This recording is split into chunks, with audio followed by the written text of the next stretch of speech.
ቶማስ ኤዲሰን በጣም ደክሞ አምፖል የሰራው እሱ አይደል? በጣም ደክሞ የመጀመሪያውን አምፖል ሰራ። አምፖሉን ሰራና ለሚረዳው ልጅ ይህን አምፖል እዛ አፕስቴርስ ፎቁ ላይ ወሰድና አስቀምጣለሁ። ልጁ ተረከበ አምፖሉን፣ ደረጃውን ይዞ ወጣ። ልክ ደረጃው ጫፍ ላይ ሲደርስ ከእጁ ወደቀበት እና ተሰበረ። አሁን ቶማስ ኤዲሰን የደከመበት ነው፣ በጣም ስንት ጊዜ የደከመበት ነው። ከዛ አልተቆጣውም። ኦኬ ተሰበረ አለ፣ እንደገና መስራት ጀመረ እና አይ ቲንክ 24 አወርስ ነው እንዲህ ነው የፈጀበት መልሶ ለመስራት። መልሶ ሰራውና አምፖሉን ለዛው ልጅ ቅድም አምፖሉን ለሰበረው ለሱ ለራሱ በልሽ እንውሰድና እዛ ፎቅ ላይ አስቀምጣለሁ። ይሄ የሰከንድ ቻንስ የዳግም ዕድል ጥጉን ነው የሚያሳይሽ። ሰብሮበታል፣ የለፋውበትን አምፖል ሰብረህ ስንት እንደተደከመበት ታውቃለህ፣ ውጣ ከዚህ ማለት ነው ያለበት አይደለም። ሰራው እንደገና አምፖሉን ለዛው ልጅ ሰጠ። ያ ልጅ ግን በጣም ጎበዝ ሆነ እና ዳግም ዕድል ለሰዎች የምትሰጪው ዕድል ነው። አንድ ሜካኒክ ጋር ትሄጃለሽ፣ መኪናሽን ሰራልሽ፣ ከዛ ስትመጪ እንደገና ትበላሻለች። ሌላ ሜካኒክ ጋር ሳይሆን የምትሄጂው እዛው ሜካኒክ ጋር ትሄጃለሽ። ሰከንድ ቻንስ ሰጠሽ ማለት ነው። አንድ ዶክተር ጋር ሄድሽ፣ አከመሽ፣ ከዛ በኋላ አልተሻለሽም፣ እዛው ጋር መልሰሽ ትሄጃለሽ። እነዚህ ዳግም ዕድሎች ናቸው። ስለ አንዳንዶቹ አጥፍተን በድለን ከዛ ያ ሰው ይቅርታ አድርጎልን በፊት የነበረን ቦታ ሲሰጠን፣ ወይም አንድ ሰው አጥፍቶ ካጠፋ በኋላ ከተሳሳተ በኋላ ኦኬ ይቅርታ አድርጌል። ይቅርታ ማድረግ ሌላ ነገር ነው።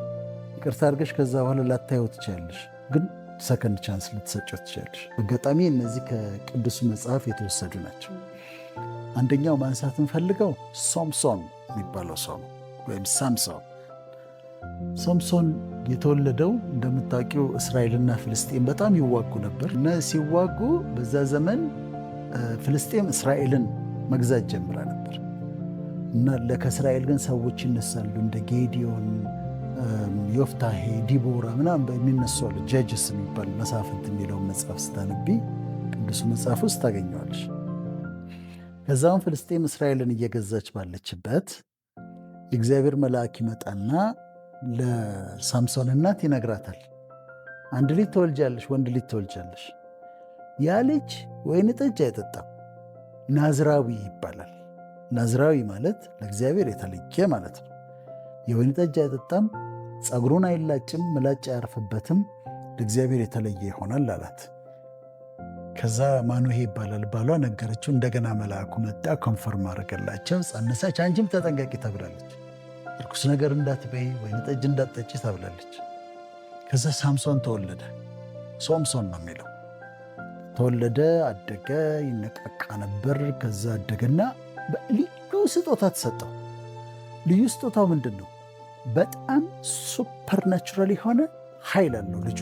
ሶምሶን ሲያድግ በጣም ኃይለኛ ነው። 1000 ሰው መጣል ይችላል። የተሰጠው ከእግዚአብሔር የተሰጠው ፓወር በጣም አስደናቂ ነበር።